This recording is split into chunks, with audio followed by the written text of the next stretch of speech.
नमस्कार दोस्तों, मैं हूं स्तुति सिंह। स्वागत है आपका रक्षा एकेडमी के ऑनलाइन प्लेटफॉर्म पे।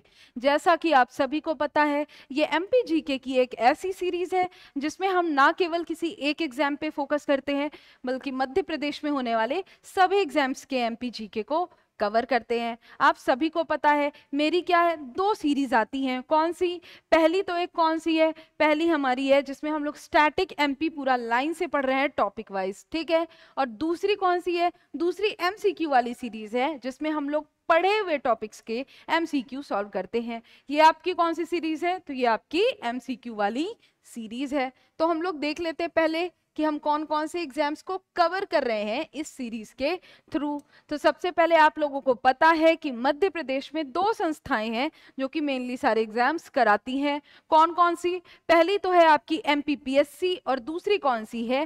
पीईबी, जिसे आप व्यापम के नाम से भी जानते हो, ठीक है। तो अब एग्जाम्स के नाम देख लेते हैं कौन कौन सी हैं। तो सबसे पहले क्या दिख रही है? एमपीपीएससी प्रीलिम्स दिख रही है ना। आप लोगों को पता है अब इसकी नई एग्जाम डेट क्या है? 19 जून है ना। ये क्या है? अब एग्जाम डेट है। और अब डेट बढ़ने का इंतजार कोई नहीं करना, क्योंकि अब डेट नहीं बढ़ने वाली है। बिल्कुल फुल तैयारी करके रखनी है अब, है ना। चलिए, फिर क्या है? MPPSC ADPO. तो क्या एडीपीओ का जो पोस्ट है इस बार कौन ले रहा है एग्जाम? इसका एमपीपीएससी ले रहा है, इसीलिए इसमें क्या आएगी? इसीलिए इसमें आएगी एमपी। उसके अलावा क्या दिख रहा है? तो एमपीपीएससी डीएसपी रेडियो, है ना। तो आप लोगों को पता है ये जो डीएसपी की पोस्ट है रेडियो के लिए अलग से आई है, एग्जाम एमपीपीएससी ही करा रही है। तो क्वाइट ऑब्वियस इसमें क्या आने वाला है? एमपी तो आएगा, ठीक। फिर एमपीपीएससी एई। एई मतलब क्या है? Assistant engineer. तो ये कैसी पोस्ट है? ये एक टेक्निकल पोस्ट है। कैसी पोस्ट है? टेक्निकल पोस्ट है। और इसके नॉन टेक वाले पार्ट में, किसमें? नॉन टेक वाले पार्ट में क्या आती है? एमपी आती है, ठीक है। और क्या है? इसका भी अच्छा खासा एमपी का वेटेज है। और क्या? एमपी का जो स्टैंडर्ड है वो भी एग्जाम में अब बढ़ता ही जा रहा है। उसके अलावा क्या दिख रहा है? व्यापम पटवारी, व्यापम सब इंजीनियर। तो ये भी कैसी? टेक्निकल पोस्ट है। और नॉन टेक में क्या आती है इसके? एमपी आती है। फिर एमपी कांस्टेबल, एमपी एसआई और एमपी पीईबी। पीईबी लिख दिया मतलब कि क्या? सभी एग्जाम्स कवर होंगे हमारी इस सीरीज के थ्रू, ठीक है। चलिए चलिए, तो आज शुरुआत करते हैं हमारे एमसीक्यू क्लास की। पहला क्वेश्चन क्या है देखते हैं। और आप लोग को करना क्या है? आप लोगों को सिर्फ हाथ पे हाथ धर के बैठ के देखना नहीं है। क्या करना है? फटाफट कमेंट करके आंसर देते रहना है आपको लाइव चैट में, है ना। तो आंसर सब लोग देंगे, ठीक। चलिए, तो क्वेश्चन नंबर 1 क्या है? माखनलाल चतुर्वेदी का जन्म किस स्थान पर हुआ है? तो अब जो ऑप्शंस हैं वो सब क्या है? एक लोकल जगह की नाम है, गांव के नाम है। अब आपको ये चार ऑप्शंस में तो से आंसर तो बताना ही बताना है। साथ में आपको ये भी बताना है कि यह जगह किस जिले के अंदर आती है, ठीक। चलिए, तो option A Bhayana, option B Babai, option C Tikwapur और ऑप्शन डी तिकारिया। तो ये चार ऑप्शन है। कमेंट कीजिए, फटाफट बताइए माखनलाल चतुर्वेदी जी का जन्म स्थल इनमें से कौन है? इन चारों में से कमेंट कीजिए फटाफट। फिर ये भी कमेंट कीजिए आप कि यह किस जिले के अंदर आता है। तो क्या होगा इसका आंसर? इसका आंसर होगा ऑप्शन बी बाबई। और ये कौन से जिले के अंदर आता है? तो ये आता है आपके होशंगाबाद के अंदर, है ना। होशंगाबाद जिले के अंदर आता है क्या? बाबई, जहां पे माखनलाल चतुर्वेदी जी का जन्म हुआ है। चलिए, नेक्स्ट क्वेश्चन में चलते हैं, क्वेश्चन नंबर 2 में। क्वेश्चन नंबर 2 क्या है? बिखरे मोती किसकी कृति है? तो मैंने जब आपको साहित्यकार पढ़ाया था तो मैंने सभी महत्वपूर्ण साहित्यकार के सभी महत्वपूर्ण साहित्य के नाम लिख के बताए थे। और उसमें यह भी बताया था मैंने आपको कि इनमें से कौन सा ज्यादा महत्वपूर्ण है, इंपॉर्टेंट है, और टिक लगाया था। और बिल्कुल मैंने बिखरे मोती पे डबल टिक लगाया था। तो सबको बनना चाहिए। कमेंट कीजिए, आंसर बताइए क्या होगा। ऑप्शन देखते हैं। Option A Makhanlal Chaturvedi, option B Balkrishna Sharma Naveen, option C Subhadra Kumari Chauhan और ऑप्शन डी भवानी प्रसाद मिश्र। तो क्या होगा इसका आंसर, फटाफट कमेंट कीजिए, बताइए क्या होगा इसका आंसर, क्या होगा? ऑप्शन सी सुभद्रा कुमारी चौहान, है ना, जो जिन्होंने क्या लिखा है, बिखरे मोती लिखा है। ठीक, चलिए आगे चलते हैं क्वेश्चन नंबर 3 में। क्वेश्चन नंबर 3 क्या है? मध्य प्रदेश के किस कवि को भारत का शेक्सपियर कहा जाता है? ठीक, तो मैंने आपको इनके बारे में बताया था, ये किस टाइम के कवि हैं, ये किस टाइम के कवि है, प्राचीन भारत के कवि हैं। मैंने आप लोगों को साहित्यकार को 3 पार्ट में बांट के पढ़ाया था, किसमें, एक प्राचीन भारत का, फिर मध्यकालीन भारत का और फिर आधुनिक भारत का। तो ये कहाँ पे बताया था मैंने आपको, प्राचीन भारत वाले पार्ट में बताया था।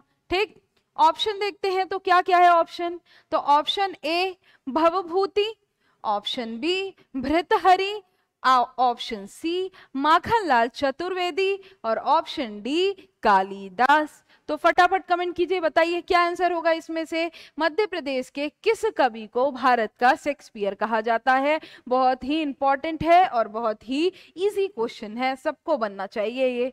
क्या होगा आंसर इसका? इसका आंसर होगा ऑप्शन डी कालिदास। ठीक, आपको भी क्या करना है, लगातार कमेंट करते रहना है और अपने आंसर्स देते रहना है। ठीक, इंतजार नहीं करना है कि मैं आंसर बताऊं। ठीक, चलिए क्वेश्चन नंबर 4 क्या है, तो जटाशंकर किसका मूल नाम था? तो मूल नाम मतलब क्या होता है, आप लोगों को पता है, जब किसी फील्ड में उतरते हैं तो बहुत बार क्या होता है, नाम चेंज हो जाता है या कोई पदवी मिल जाती है, उपाधि मिल जाती है, फिर उसके बाद वो व्यक्ति उसी नाम से फेमस हो जाता है, लेकिन उसका जो असली नाम रहता है वो कुछ और ही रहता है। तो यहाँ पे भी सेम केस है। ठीक, तो क्या जटाशंकर किसका मूल नाम था? तो क्या क्या है ऑप्शन, ऑप्शन ए भूषण का, ऑप्शन बी पद्माकर का, ऑप्शन सी बाणभट्ट का या फिर ऑप्शन डी हरशंकर परसाई का। कमेंट कीजिए, बताइए क्या होगा इसका आंसर। जटाशंकर किसका मूल नाम था? कमेंट कीजिए, बताइए फटाफट, किसका मूल नाम था जटाशंकर, किसका था? Option A Bhushan. भूषण का मूल नाम या असली नाम क्या था? तो क्या नाम था? जटाशंकर। ऐसे भी क्वेश्चन आ सकता है कि भूषण का मूल नाम इनमें से कौन सा था। ठीक, निम्नलिखित में से कौन सा था। ठीक, चलिए नेक्स्ट क्वेश्चन में चलते हैं, जो कि क्या है, क्वेश्चन नंबर 5 है। हर्ष चरित्र किसकी रचना है? बहुत नॉर्मल सा क्वेश्चन है, बहुत ही बेसिक सा क्वेश्चन है ना, सबको आना चाहिए। ऑप्शन देखते हैं सबसे पहले, option A Bhartrihari, option B Padmakar, option C Banabhatta और ऑप्शन डी भवभूति। तो हर्षचरित किसकी रचना है? फटाफट कमेंट कीजिए, बताइए। और मैं बताए दे रही हूं कि हर्षचरित जिसकी रचना है वो क्या थे, हर्षवर्धन के दरबारी कवि थे। तो इनमें से कौन थे हर्षवर्धन के दरबारी कवि? अब थोड़ा इतना हिंट दे दी हूं तो अब इतना पता होना चाहिए आपको। तो कौन थे, क्या होगा आंसर, फटाफट कमेंट कीजिए, बताइए। भवभूति, पद्माकर, भृतहरि, पद्माकर, बाणभट्ट या फिर भवभूति। क्या होगा आंसर? आंसर होगा ऑप्शन सी बाणभट्ट। तो बाणभट्ट किसके थे? हर्षवर्धन के दरबारी कवि थे और इन्होंने ही क्या लिखा है? हर्ष चरित्र लिखा था। ठीक, चलिए आगे चलते हैं क्वेश्चन नंबर 6 में। क्या है? व्यंग विधा के साहित्यकार शरद जोशी मध्य प्रदेश में कहाँ जन्मे थे? तो मैंने आप लोगों को जब पढ़ाया था साहित्यकार तो मैं बोली थी 2-3 चीज बहुत इंपॉर्टेंट है। एक नाम, दूसरा कौन सी विधा से संबंधित है, तीसरा क्या कि कहाँ इनका जन्म हुआ है, और चौथा क्या चीज, इनकी रचनाएं। तो ये सारी चीजें मैंने पॉइंट बना के आपको पढ़ाया था और आपको बताया था कि ये इंपॉर्टेंट चीज है, तो इसका ध्यान रखना है आपको। ठीक, तो ऑप्शंस देखते हैं क्या क्या है। Option A Indore, option B Ujjain, option C Sagar या फिर ऑप्शन डी खंडवा। तो बताइए, कमेंट कीजिए, फटाफट बताइए क्या होगा इसका आंसर। शरद जोशी कहाँ जन्मे थे, मध्य प्रदेश में कहाँ जन्म हुआ था शरद जोशी का। और फिर ये भी बताइए कि शरद जोशी किस विधा से संबंधित थे।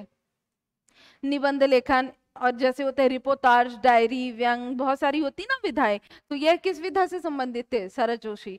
इसीलिए एक शरद जोशी सम्मान भी दिया जाता है। तो किस लिए दिया जाता है, किसमें, व्यंग, है ना, आप लोगों को पता है ना, व्यंग के क्षेत्र में दिया जाता है, व्यंग विधा के लेखन में दिया जाता है शरद जोशी सम्मान या पुरस्कार। ठीक, तो कहाँ हुआ इनका जन्म, क्या होगा आंसर, ऑप्शन बी, उज्जैन में जन्म हुआ है किनका, शरद जोशी जी का। ठीक, चलिए आगे चलते हैं क्वेश्चन नंबर 7 में।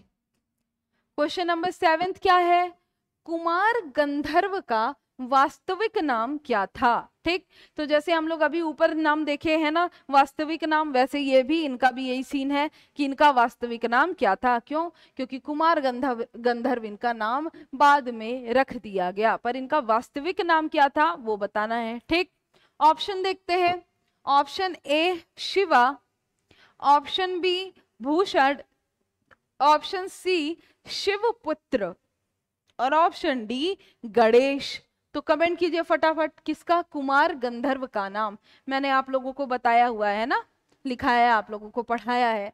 क्या होगा इसका आंसर, कुमार गंधर्व का वास्तविक नाम क्या है, ऑप्शन सी शिवपुत्र, है ना, कुमार गंधर्व का वास्तविक नाम क्या है, शिवपुत्र है। ठीक, ध्यान रखना है, इंपॉर्टेंट है, प्रीवियस ईयर क्वेश्चन है ये। ठीक, पहले आ चुका है ये क्वेश्चन।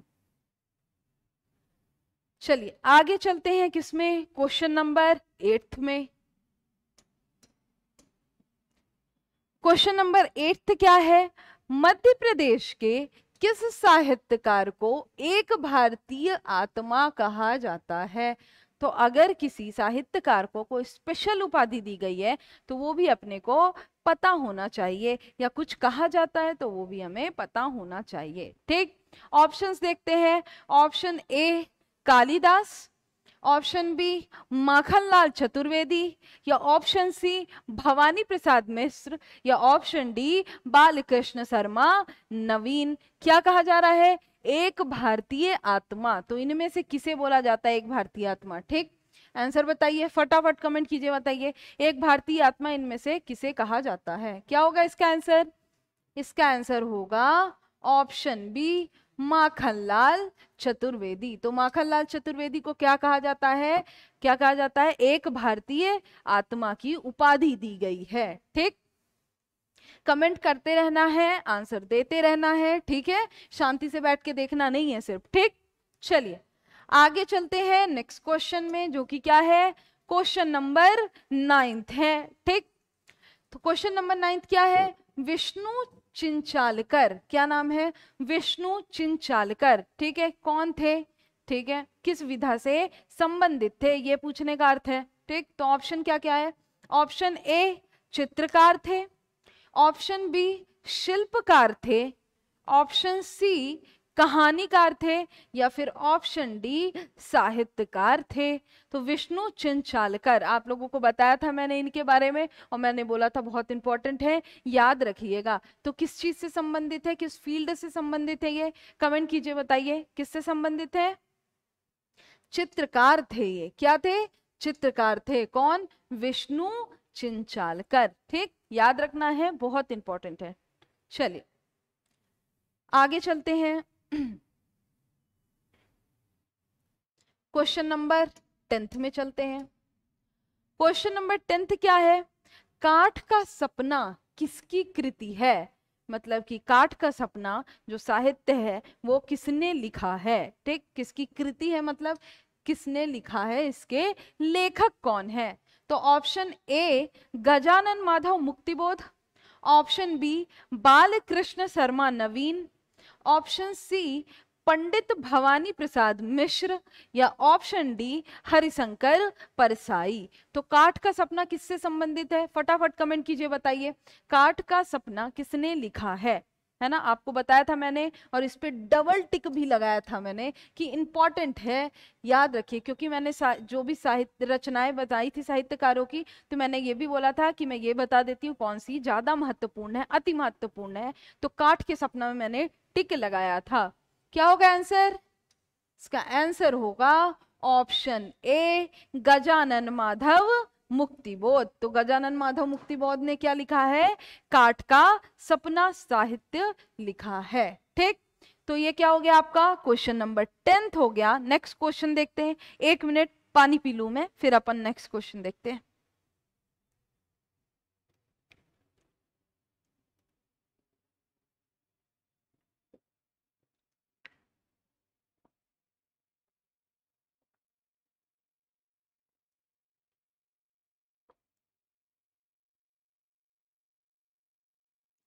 चलिए, तो अब क्या देखना है हमको? हम देखेंगे अब क्वेश्चन नंबर 11। उससे पहले मैं आपको थोड़ा सा पैक के बारे में बता देती हूँ। पीडीएफ वाले के बारे में तो आप लोग किसमें उसमें देखो, क्योंकि आपको ज़रूरत नहीं है इसके पीडीएफ की।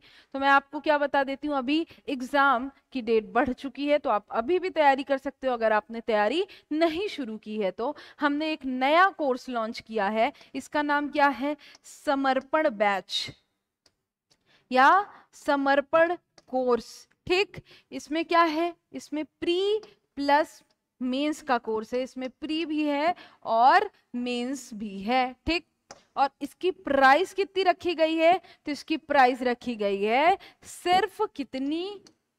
7,500, यानी 7500 क्या है इसका रेट है। किसका? समर्पण बैच का, जिसमें आपको प्री और मेंस दोनों पढ़ाया जाएगा, है ना। तो इसमें सारे आपको क्या क्या मिलेगा वो जान लीजिए। तो आप लोग को यहाँ पे क्या क्या मिलने वाला है? यहाँ पे आपको सबसे पहले जो भी टीचर पढ़ाएंगे उनके रिकॉर्डेड वीडियो लेक्चर, जैसे आप अभी मेरा देख रहे हो, है ना। और क्या मिलेगा? और जो भी लाइव क्लासेस चल रही होंगी कोर्स में वो भी आप देख सकते हो।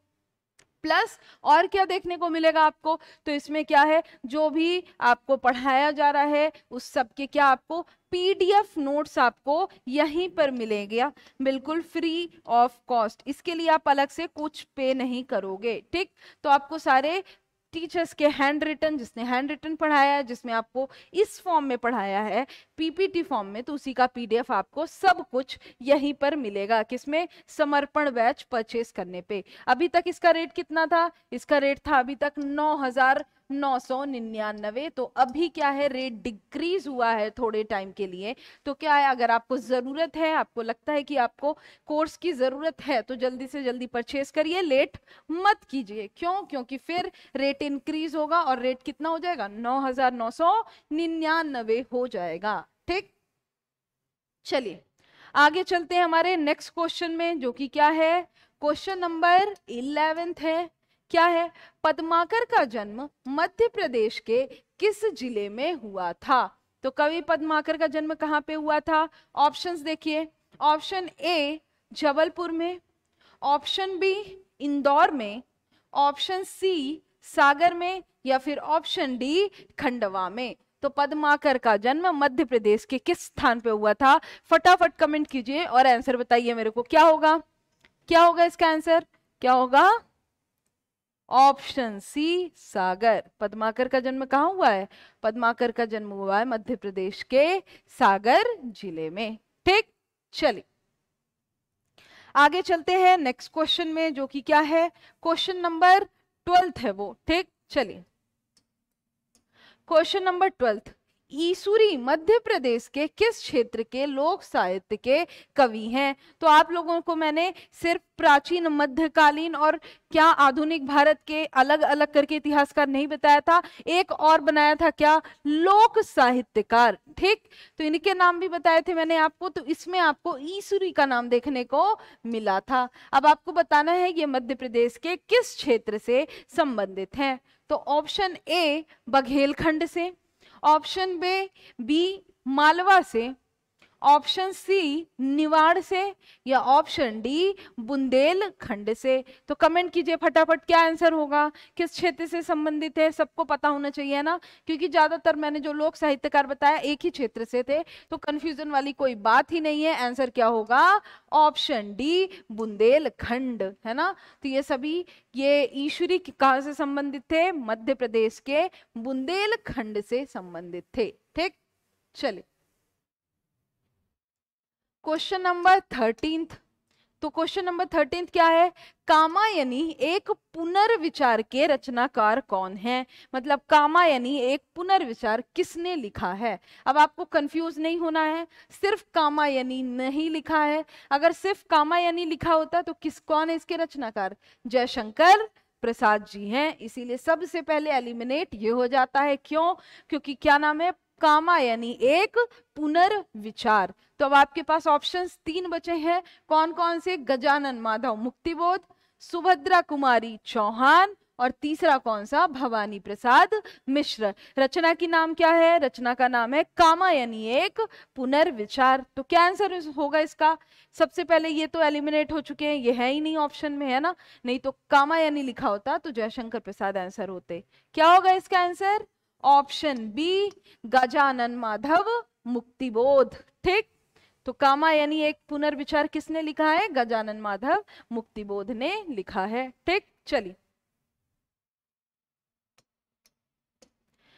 आगे चलते हैं, आल्हा खंड की रचना किसने की है। ठीक, तो आला खंड की रचना इनमें से किसने की है। आप लोगों को पता है, जब मैंने लोक साहित्यकार पढ़ाया था तो उसमें मैंने आला खंड बताया था। इसमें क्या है, आल्हा और उद्दल की 52 लड़ाइयों का वर्णन किया गया है, किसमें, आल्हा खंड में। ठीक, अब ये किसने किया है, ऑप्शंस देखते हैं। ऑप्शन ए घाघ ने, ऑप्शन बी जागनिक ने, ऑप्शन सी ईसुरी ने, और ऑप्शन डी संत सिगाजी ने।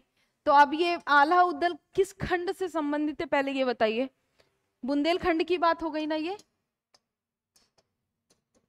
बुंदेलखंड। तो आप लोग को जब लोक साहित्यकार बताया तो 2 ही खंड का आपने पढ़ा है, एक मालवा का पढ़ा है, एक बुंदेलखंड का पढ़ा है। तो मालवा के आपको संत सिगाजी सबसे पहले एलिमिनेट कर देना चाहिए कि नहीं, संत सिगाजी इसका आंसर नहीं हो सकता है। कौन कौन हो सकते हैं, घाघ, जागनिक और ईश्वरी। तो कमेंट कीजिए, बताइए क्या होगा इसका आंसर। इसका आंसर होगा ऑप्शन बी जागनिक। तो जागनिक ने आला खंड की रचना की, जिसे विश्व का सबसे बड़ा लोक साहित्य माना जाता है, जिसमें आल्हा और उदल के 52 लड़ाइयों 52 लड़ाइयों का वर्णन किया गया है। ठीक, चलिए नेक्स्ट क्वेश्चन क्या है, क्वेश्चन नंबर 15 है। क्या है क्वेश्चन नंबर 15, कठिन काव्य का प्रेत किस नाम से किस व्यक्ति को जाना जाता है। तो किस व्यक्ति को कठिन काव्य का प्रेत कहा गया है या इस नाम से जाना जाता है। जैसे कि अभी हम लोगों ने क्या पढ़ा था, हम लोगों ने पढ़ा था, है ना, किसके, माखन लाल चतुर्वेदी जी के बारे में ऊपर क्वेश्चन आया था, है ना। वैसे ये क्या है, कठिन काव्य का प्रेत इनमें से किसे कहा जाता है। ऑप्शंस देखते हैं। ऑप्शन ए केशव दास को, ऑप्शन बी कामता प्रसाद गुरु को, या ऑप्शन सी माखनलाल चतुर्वेदी को, और ऑप्शन डी इनमें से कोई नहीं। फटाफट कमेंट कीजिए, बताइए। बताया था मैंने आप लोगों को, क्या, कठिन काव्य का प्रेत किसे कहा जाता है। तो किसे कहा जाता है, क्या होगा आंसर, ऑप्शन ए केशव दास को कहा जाता है। क्यों कहा जाता है, क्योंकि नाम से ही पता चल रहा है, कठिन काव्य मतलब बहुत कठिन कठिन क्या है शब्द होंगे, इनको, इनकी बातें समझ में नॉर्मली नहीं आती होगी, इनका काव्य टाइप बड़ा कठिन होगा, इसीलिए कठिन काव्य का प्रेत कहा गया इन्हें। ठीक, चलिए अगला क्वेश्चन है, भवानी प्रसाद मिश्र का जन्म स्थान था, क्वेश्चन मार्क, यानी भवानी प्रसाद मिश्र का जन्म कहाँ पे हुआ है। ऑप्शंस देखते हैं। ऑप्शन ए होशंगाबाद में, ऑप्शन बी सागर में, ऑप्शन सी इंदौर में, या ऑप्शन डी उज्जैन में। फटाफट कमेंट कीजिए, बताइए। ये एक ऐसी जगह है जहां पे और भी क्या है, साहित्यकारों का जन्म हुआ है, और ऊपर एक और क्वेश्चन आ भी चुका है। तो मैंने बोला था आप जिला का नाम बताओ, किसकी बात कर रही हूं मैं? माखनलाल चतुर्वेदी की बात कर रही हूँ, बबई की बात कर रही हूँ, और आंसर क्या होगा? होशंगाबाद। तो भवानी प्रसाद मिश्र जी का जन्म भी कहाँ पे हुआ है? होशंगाबाद में ही हुआ है। ठीक, तो ये क्या हो गया? क्वेश्चन नंबर 16 हो गया। अब किस में चलते हैं? क्वेश्चन नंबर 17 में चलते हैं। क्वेश्चन नंबर 17 क्या है? लिखिंदर शब्द संबंधित है। तो लिखिंदर शब्द किससे संबंधित है? ये आपको मैंने कहाँ बताया था? ये शब्द याद करिए, कहाँ? जब मैंने आपको मध्य प्रदेश की जनजातियां पढ़ाया था, वहां पे मैंने आपको यह शब्द बताया था, याद करिए, लिखिंदर। ठीक, ऑप्शंस देखते हैं। Ram Katha, option B Pardhauni, option C Pithora चित्र भित्ति, या ऑप्शन डी नौरता लेखन। तो फटाफट कमेंट कीजिए, बताइए क्या आंसर होगा। अब मैंने ये हिंट भी कर दिया है कि जनजाति वाले चैप्टर में मैंने आपको बताया था, तो बहुत ऑब्वियस है क्या आंसर होगा? ऑप्शन सी पिथौरा चित्र भित्ति। जिसके सबसे फेमस कलाकार कौन से हैं? कौन है? आपको बोला था नाम नहीं भूलना है जब जनजातियां पढ़ाई थी। पेमा फाल्या। ये क्या है? ये इन लोग के चित्र का एक प्रकार है। ठीक, तो ध्यान रहेगा। तो अब ये जो चित्र बनाता है उसे क्या कहा जाता है? लिखिंदर कहा जाता है। ठीक, मैंने आपको ये बात वहां पे बताया था। चलिए आगे चलते हैं। किसमें? क्वेश्चन नंबर 18 में चलते हैं। क्वेश्चन नंबर 18, हंसते हैं रोते हैं किसकी कृति है? मतलब हंसते हैं रोते हैं किसने लिखा है? तो ऑप्शंस देखते हैं। सबसे पहले option A Harishankar Parsai, option B Sharad Joshi, option C Mulla Ramu ji, और ऑप्शन डी जेठ राम। तो हंसते हैं रोते हैं किसकी कृति है? फटाफट कमेंट कीजिए, बताइए। आपको बताया था मैंने, इंपॉर्टेंट का ऐसा डबल टिक भी लगाया था इसमें। क्या होगा इसका आंसर? इसका आंसर होगा ऑप्शन ए हरिशंकर परसाई। तो ये किसकी रचना है? हरिशंकर परसाई जी की रचना है। क्या? हंसते हैं रोते हैं। अगले क्वेश्चन में चलते हैं, जो कि क्या है? क्वेश्चन नंबर 19 है। क्या है? आचार्य केशव का जन्म मध्य प्रदेश के किस शहर पे हुआ है? ठीक है, केशव कौन? वही केशवदास कठिन काव्य के प्रेत की बात हो रही है। Option A Orchha, option B Tikamgarh, option C Sheopur, और ऑप्शन डी सुजालपुर। तो क्या आंसर होगा? कमेंट कीजिए, फटाफट बताइए क्या होगा? क्या होगा इसका answer? Option A Orchha. Keshavdas ji का जन्म कहाँ पे हुआ है? मध्य प्रदेश के ओरछा में हुआ है, बताया था मैंने आपको, है ना। चलिए, तो आप किस में चलेंगे? क्वेश्चन नंबर 20 में चलेंगे, जो कि क्या है? आज का आखिरी क्वेश्चन है। क्या? मालविका अग्निमित्रम किसकी रचना है? तो मालविका अग्निमित्रम क्या है? एक नाटक है। क्या है? नाटक है। किसने लिखा है वो बताना है आपको। Option A Bhavabhuti, option B Banabhatta, option C Bhartrihari, या ऑप्शन डी कालिदास। फटाफट कमेंट कीजिए, बताइए। इसमें शुंग वंश के राजा किसके? अग्निमित्र की और मालविका के प्रेम कहानी का वर्णन किया गया है इस नाटक में। किसने लिखा है ये नाटक? क्या होगा आंसर? इसका आंसर होगा ऑप्शन डी कालिदास ने। अब शुंग काल बता दिया, तो आपको यहाँ पे वैसे भी पहुंच जाना चाहिए था। जो लोग पहुंच गए बहुत बढ़िया बात है, जो नहीं पहुंचे तो अब क्या बताऊं, है ना। रट लीजिए, रट भी नहीं रहे आप तो। चलिए, तो आज के क्या है एमसीक्यू वाले सीरीज में इतना ही। 20 क्वेश्चन हो गए हैं आपके। अब आपसे मुलाकात होगी नेक्स्ट एमसीक्यू सीरीज में और नेक्स्ट क्लास में। तो अगर आपको मेरी क्लास अच्छी लग रही है तो देखते रहिए और ज्यादा से ज्यादा लोगों से शेयर करिए और लाइक करिए। Thank you.